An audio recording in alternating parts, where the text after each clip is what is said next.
tuwing dumarating ang Semana Santa, lalo na sa San Fernando, Pampanga, hindi na bago sa marami ang pangalan ni Ruben Enaje o Enaje. Ito ay isang lalaki, lokal na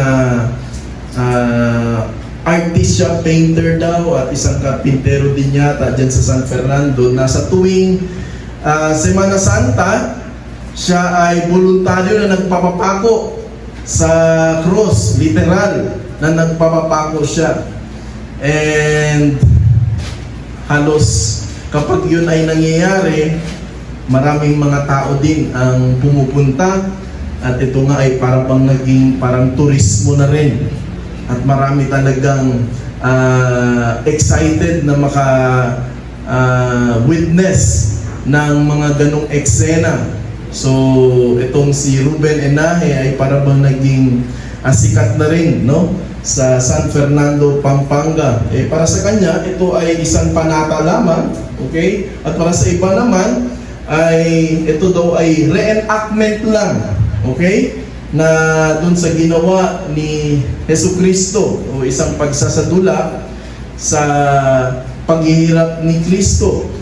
Ngunit gaano man ito kaintim, gaano man ito hinahangaan ng marami, wala itong kapangyarihan na magdagdag o mag-ambag sa naganap na sakripisyo ni Kristo sa krus. Wala na.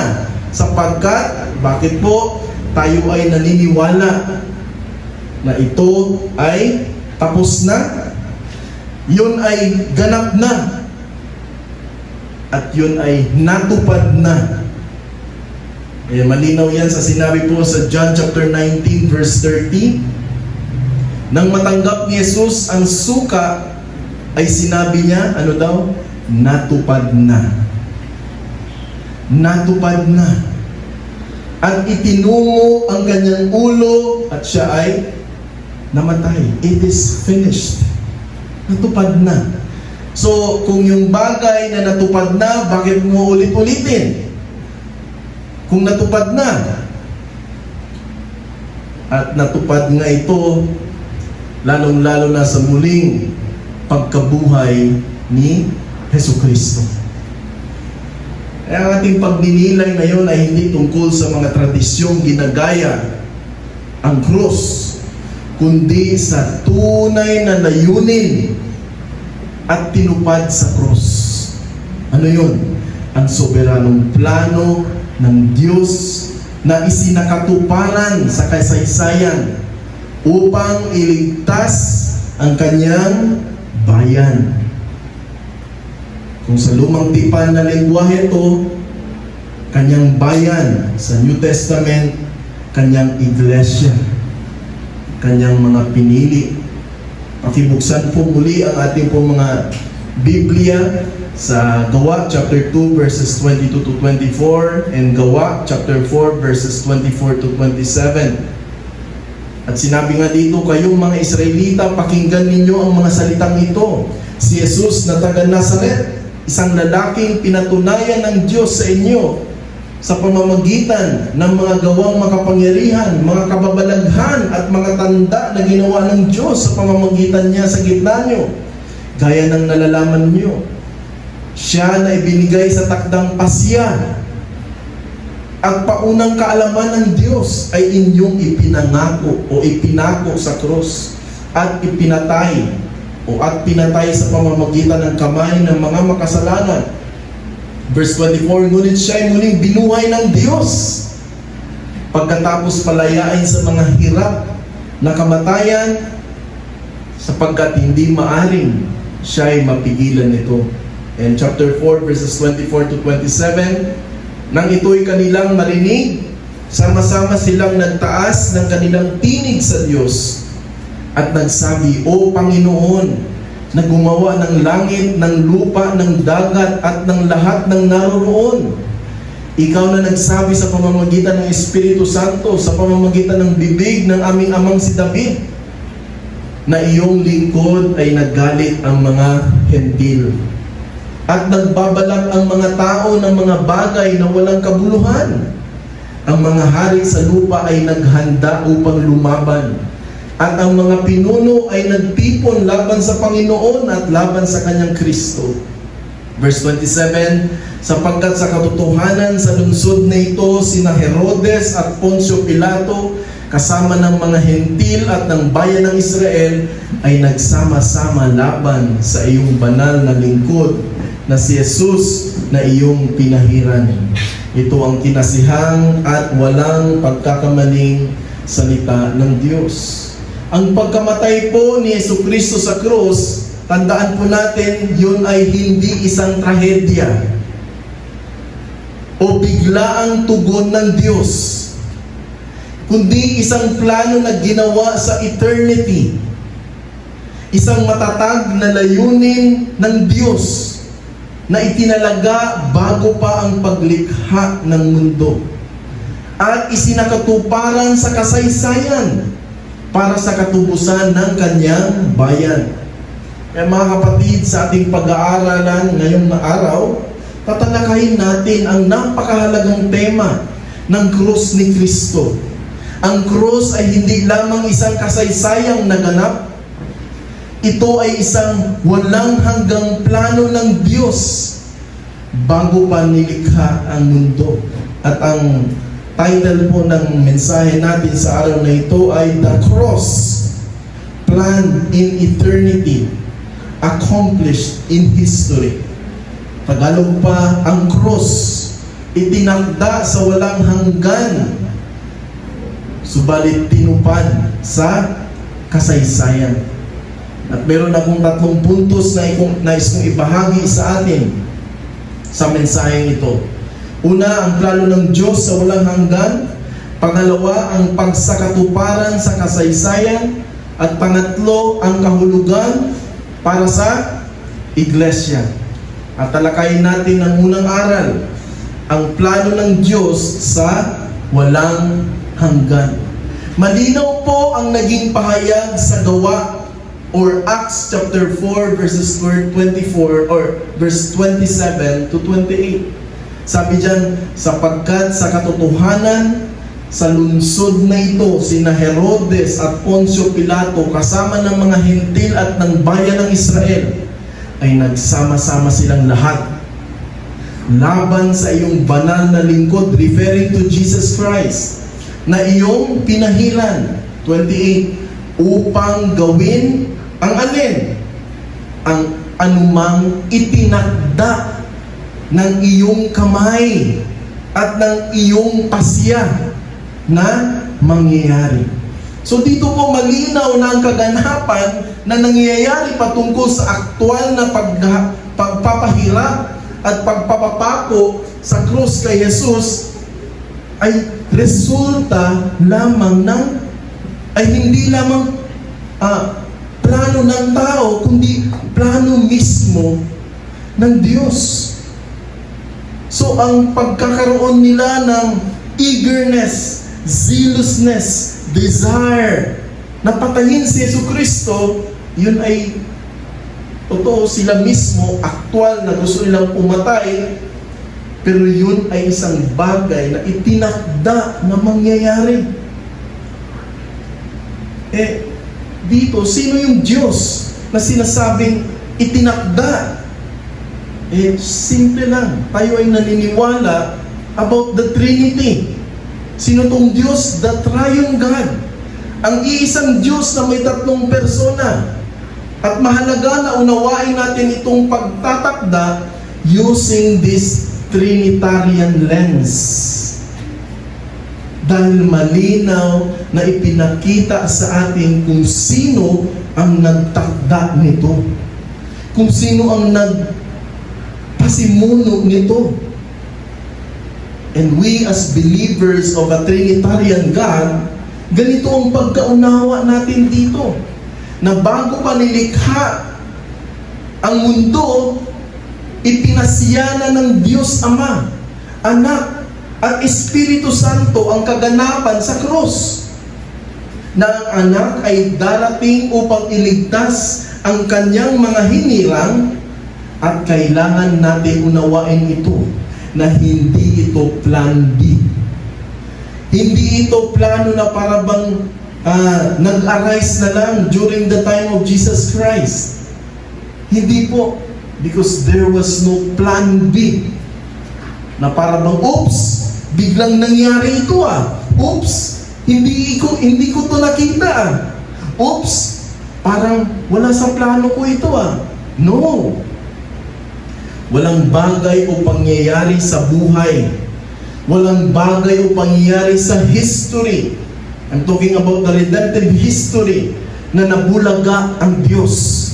Hindi po nabulaga o nasurpresa ang Diyos. Lahat ay pasok sa kanyang soberanong pagpapasya o plano.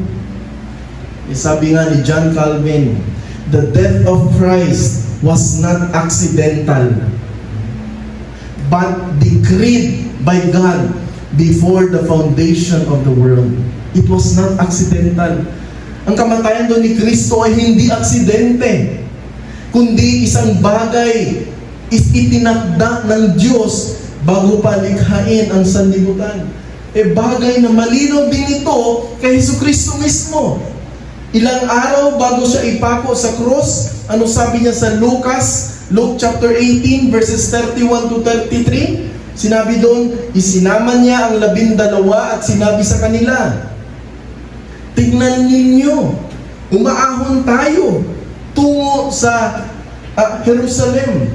Sabi niya doon, at ang lahat ng mga bagay na isinulat ng mga propeta tungkol sa anak ng tao, referring to himself, ay matutupad. Parang sinasabi niya, ang lahat ng mga propesiya na una nang nahula ng mga propeta, una nang nasabi, ay kailangan magaganap at matutupad ito. Sabi sa verse 32, sapagkat siya'y ibibigay sa mga hentil at siya'y lilibakin, hahamakin at luluraan. Verse 33, kanilang hagupitin siya at papatayin. So ibig sabihin, ang pagpapatay kay Jesucristo ay hindi yun aksidente, hindi yun galing lang sa plano ng mga Hudyo, kundi yun ay isang bagay. Yun ay isang propesiya na kailangan na matupad at mangyari. So dito, aware si Jesucristo of what was about to come, what was coming, kung ano ang darating na matinding parusa sa Kanya.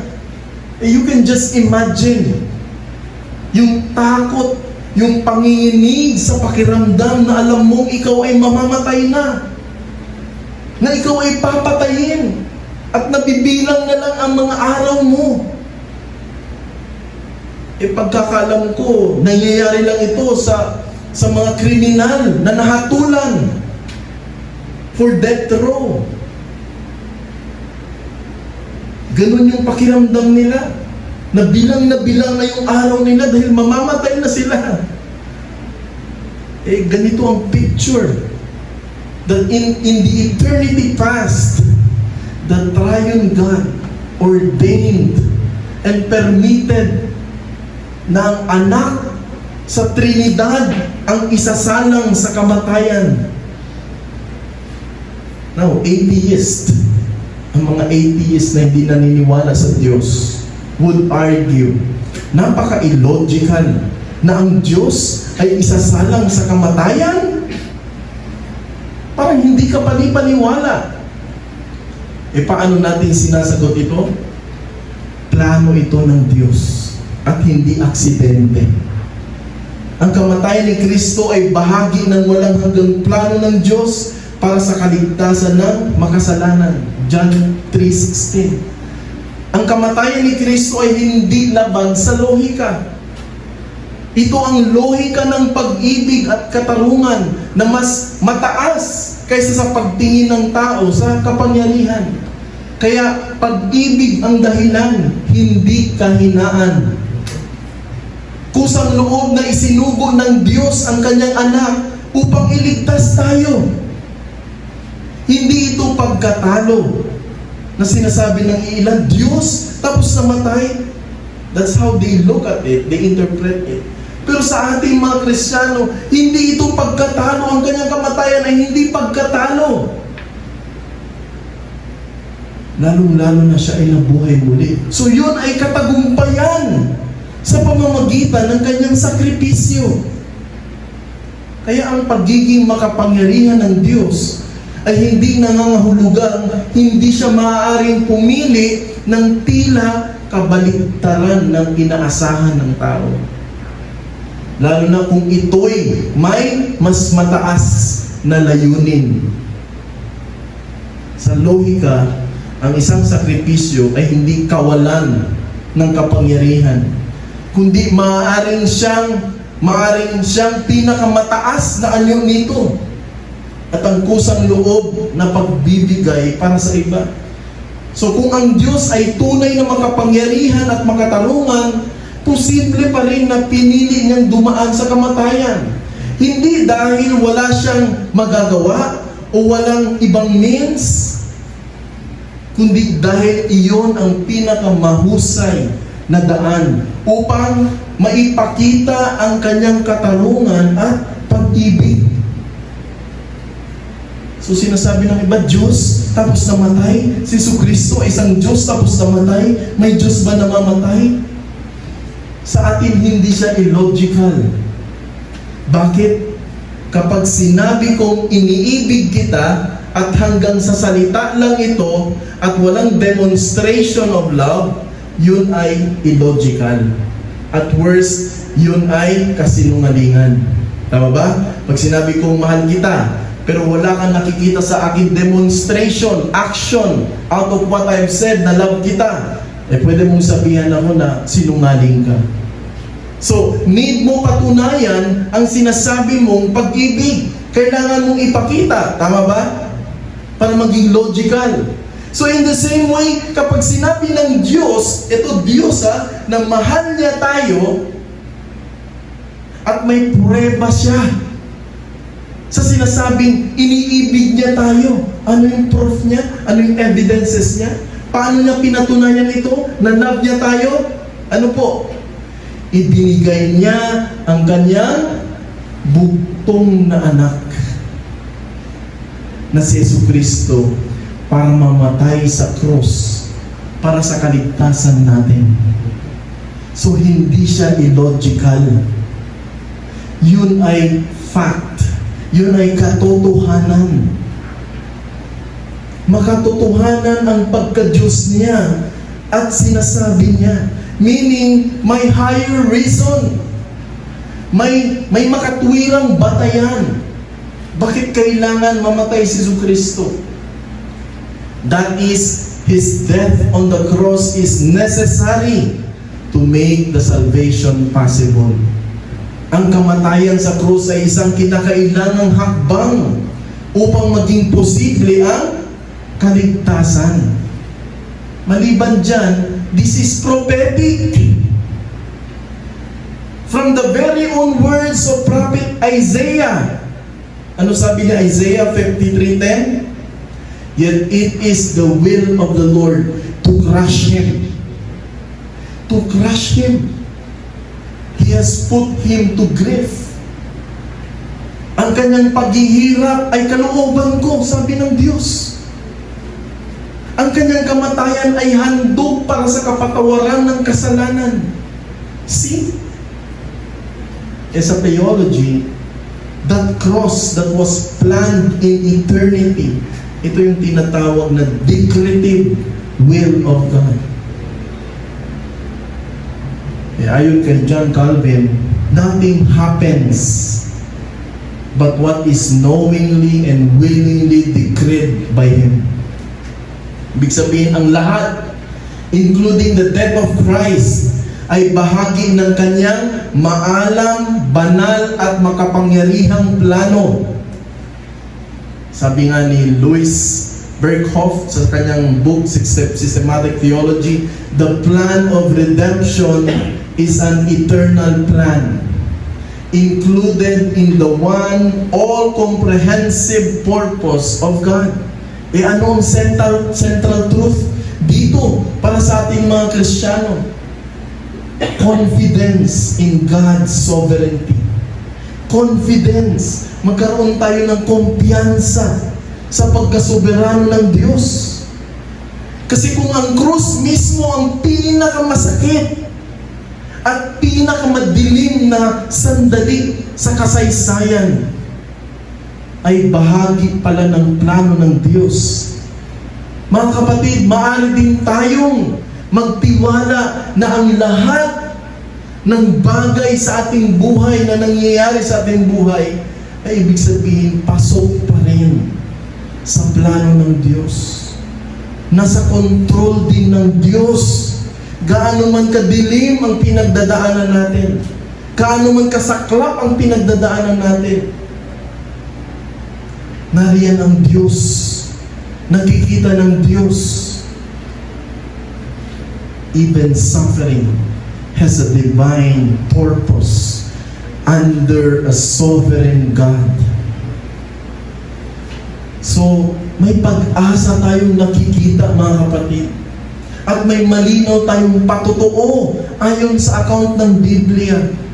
Na bagaman namatay si Jesus, siya ay nabuhay din. Siya ay nabuhay din. At dito tayo darating sa pangalawang aral. Ang pagsakatuparan sa kasaysayan. Na ang krus ay tinupad sa kasaysayan. Hindi lang to plano, kundi itinupad ito. Sabi sa Acts 22-24, mga Israelita, pakinggan ninyo ito, si Jesus na taga Nazaret ay sinugo ng Diyos. Pinatunayan ito ng mga himala, mga kababalaghan at mga palatandaang ginawa ng Diyos sa pamamagitan niya. Alam ninyo ito sapagkat ang lahat ng ito ay naganap sa kalagitnaan niyo. Ang Jesus na ito na ipinagkanulo sa inyo ayon sa pasya at kaalaman ng Diyos sa mula pa ay ipinapako ninyo at ipinapatay sa mga taong masasama. Subalit siya'y muling binuhay ng Diyos at pinalaya mula sa kapangyarihan ng kamatayan. So dito malinaw na nakikita natin ang cross, una nang tinakda na mangyayari. At sinasabi sa atin dito sa teksto na nangyayari o nangyari na nga ang aktwal.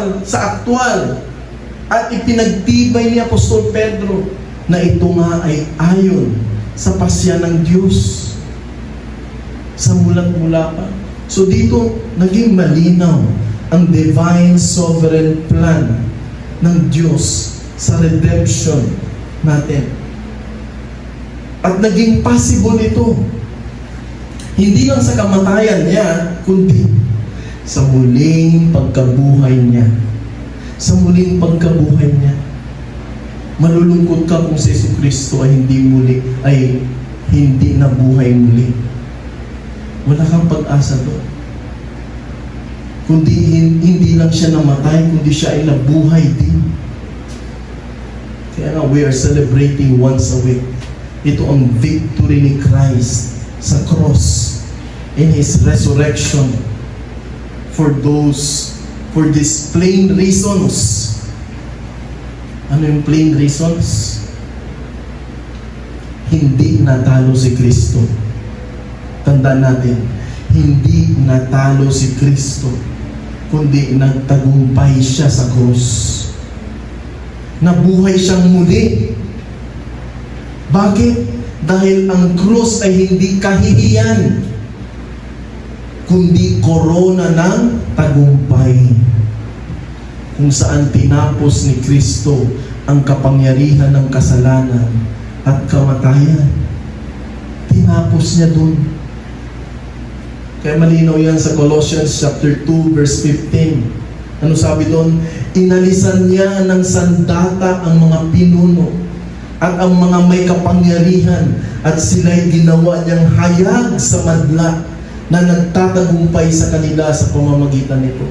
Anong ibig sabihin? Mga pinuno at kapangyarihan. So ito ay tumutukoy sa mga espiritual na puwersa ng kasamaan. Ephesians chapter 6 verse 12. Mga kapangyarihang nag-aalipin sa sangkatauhan. Ano yun? Mga kasalanan. At si Satanas mismo. Inalisan niya ng sandata.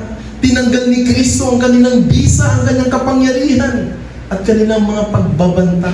Kaya kay Kristo, Jesucristo, may tagumpay na tayo. May tagumpay tayo kay Jesus. Ginawang hayag sa madla. Ibig sabihin sila'y inilantad bilang talunan sa harap ng buong sanlibutan. Nung siya ay nabuhay, parang sinasabi niya, kayo ay talunan na at ako ay nagtagumpay na. Nagtatagumpay sa kanila sa pamamagitan nito. Ito ay tumutukoy sa cross bilang paraan ng tagumpay ni Kristo. So dito po mga kapatid, malinaw ang supremacy ni Kristo na inihayag sa kasaysayan o ang ganap na otoridad at kataas-taasang kapangyarihan niya na si Kristo ang Panginoon ng lahat ng kapangyarihan. That Jesus indeed is the Lord of Lords and the King of Kings. At nakita po yun sa krus. Nailarawan po yun sa krus. Kaya hindi lang siya tagapagligtas, kapatid, kundi hari siya na nagwagi laban sa lahat ng kaaway ng Diyos. Yun ay tagumpay. Ang krus ay hindi kahinaan, kundi trono ng tagumpay.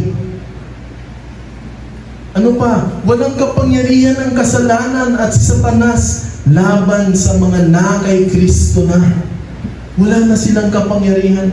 Sapagkat ang pagkapanalo ni Kristo ay hindi lang para sa kanyang sarili, kundi para sa kanyang mga tinubos. Ang kanyang katagumpayan sa krus, mga kapatid, ay katagumpayan din natin. Kaya may rason tayo bakit kailangan natin mamuhay na parang tayo ay nagwagi na tayo ay nagtagumpay na. Tayo ay hindi na alipin ng kasalanan, mga kapatid, dahil sa tagumpay ni Kristo.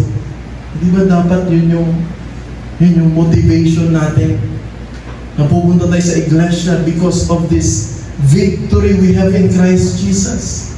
That we are partakers indeed of this victory that can be found in the Lord Jesus Christ. Sabi nga sa Romans 6:14, sapagkat ang kasalanan ay hindi makapaghahari sa inyo, sapagkat wala kayo sa ilalim ng kautusan, kundi nasa ilalim kayo ng biyaya.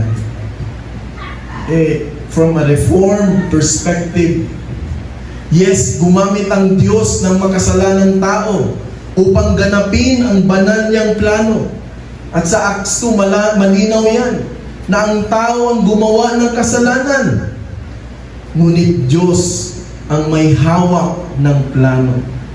This affirms that our position, our belief between God's sovereignty and human responsibility or human accountability.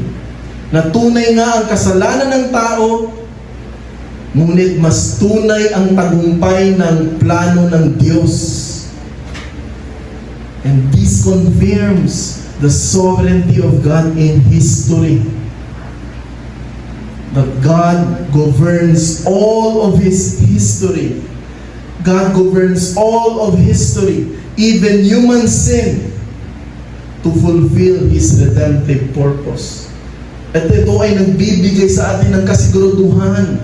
This gives us an assurance na kung ang kasaysayan ng cross ay tinupad ayon sa plano, tiyak rin ang katuparan o katuparan ng ating kaligtasan. Gusto natin i-emphasize ito, mga kapatid, na ang cross ang sentro ng redemptive history. It was the cross, the center of the redemptive history.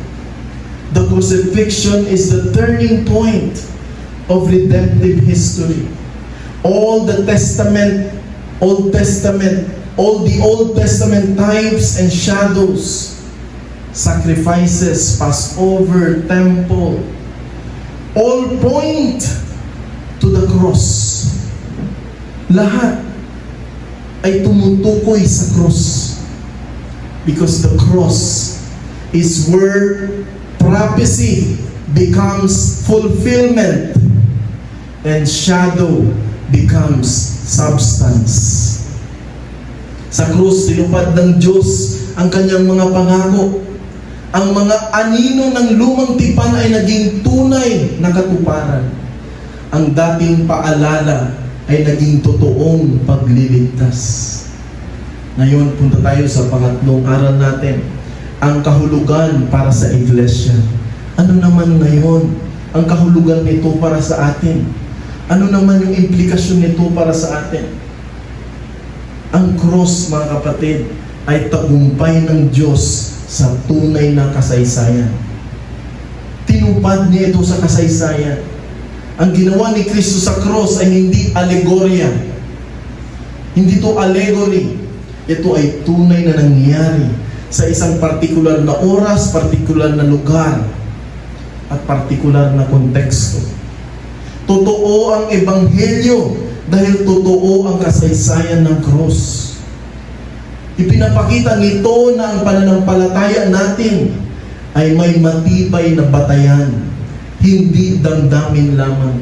Kaya ano yung tinuturo sa atin ito? Ang iglesia ay dapat maging tagapagtanggol. Tayo yun.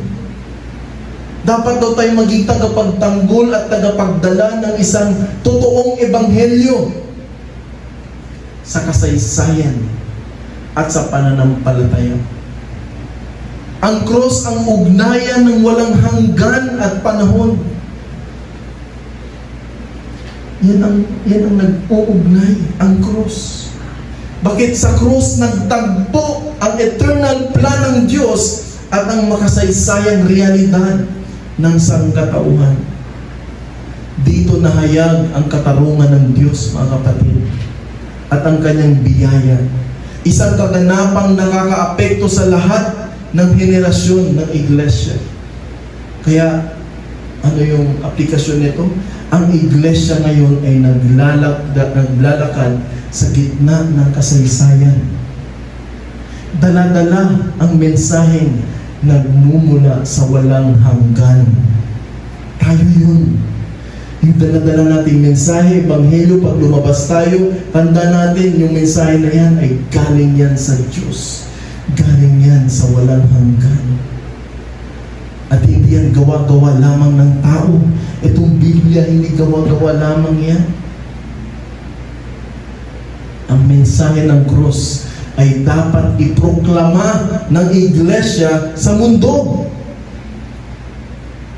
Kung ito ang sentro ng plano ng Diyos mula pa sa walang hanggan, kapatid, dapat ito rin ang sentro ng mensahe ng iglesia. Hindi ito dapat palitan ng kung ano-anong mga theatrics, anong mga entertainment. Ang cross ang dapat laman ng pulpito, ang mensahe ng cross. Ang cross ang laman ng kanta, pag-aaral, at lalong-lalo na tayo, ang buhay natin. Kaya ang tunay na iglesia ay hindi nauubusan ng mensahe. Hindi po tayo nauubusan ng mensahe, kapatid. Bakit? Dahil ang cross ay sapat at panghabang buhay na kayamanan ng katotohanan. Wala kang magiging rason para hindi mo ipaliwanag ito. Maraming malawak ang rason, kapatid. Ang problema na lang talaga nasa tao. Kaya anong punto nito? Ang cross ay hindi lamang kwento ng pagdurusa. Ito ay ang katuparan ng walang hanggang pag-ibig ng Diyos. Kaya ang iglesia ay dapat manindigan, mamuhay at mangaral ayon sa mensaheng ito, na ang plano ng Diyos sa walang hanggan at ang tagumpay niya sa kasaysayan. At ito ang magsisilbing hamon sa atin. Kung ang cross ay bahagi ng walang hanggang plano ng Diyos at tinupad niya ito sa kasaysayan upang tayo iligtas, anong tugon natin at ang karapat-dapat sa atin ngayon bilang kanyang iglesia? Hamon sa pagsamba. Ipinagkaloob ng Diyos ang kanyang anak. Hindi ba't nararapat lamang na ipagkaloob din natin ang ating puso sa Kanya araw-araw? Ibig sabihin, isuko, hindi lang ang linggo mo. Hindi lang yung pagpunta dito, kundi buong buhay natin bilang pagsamba sa Kanya. Ito ay hamon din sa pag-aaral ng salita. Ang krus ay tinupad sa kasaysayan, kaya tungkulin ng bawat anak ng Diyos na hanapin ito sa salita at pagnilay-nilayan sa araw-araw. Bakit hindi sapat ang marinig lang ang salita? Kailangan itong pag-aralan at isabuhay. At hamon sa pagpapahayag ng Ebanghelyo. Kung ang krus ang sentro ng plano ng Diyos para sa sanlibutan, dapat ito rin ang sentro ng ating mensahe sa mundo. Kaya iiwanan ko po sa inyo ang challenge na ito. Sino ang una mong kakausapin ngayong linggo para ibahagi ang ginawa ni Kristo para sa Kanya, para sa individual na yun na kakausapin? At sana naging malinaw sa atin ang panawagan na ito. Naging malinaw sa atin ang tungkulin ng bawat miyembro ng iglesia nito. Na hindi tayo pumunta dito para umupo lang. Pagkatapos nun, wala na. Hindi. May tungkulin tayo, mga kapatid. At hawak-hawak natin yung mensahe na galing pa sa walang hanggan. At yun yung itinuturo natin para sa kanilang kaligtasan. Kaya tignan mo yung buhay mo, yung estado mo kapag nagbabahagi ka ng salita ng Diyos. Hindi ka ordinaryong nilalang. Ikaw ay ambassador of the kingdom of Christ. Kaya kailangan natin gawin yung ipinapagawa sa atin ng ating Diyos. Tayo po ay manalangin. Dakilang Diyos, kami ay muling nagpapasalamat dahil napakabuti niyo at patuloy niyo po kaming tinutuwid. Patuloy niyo po kaming pinapaalalahanan. You always remind us of our tungkulin, of our duties as Christians, as redeemed people of God. Dalangin namin, Panginoon, na ay bigyan niyo kami ng lakas ng loob at hindi kami mahihiyang ibahagi ang Ebanghelyo sa ibang tao sapagkat sapat ito para sa kanilang kaligtasan. Salamat, O Diyos, sa mensaheng ito. Nawa ay naging kapaki-pakinabang ito sa buhay namin.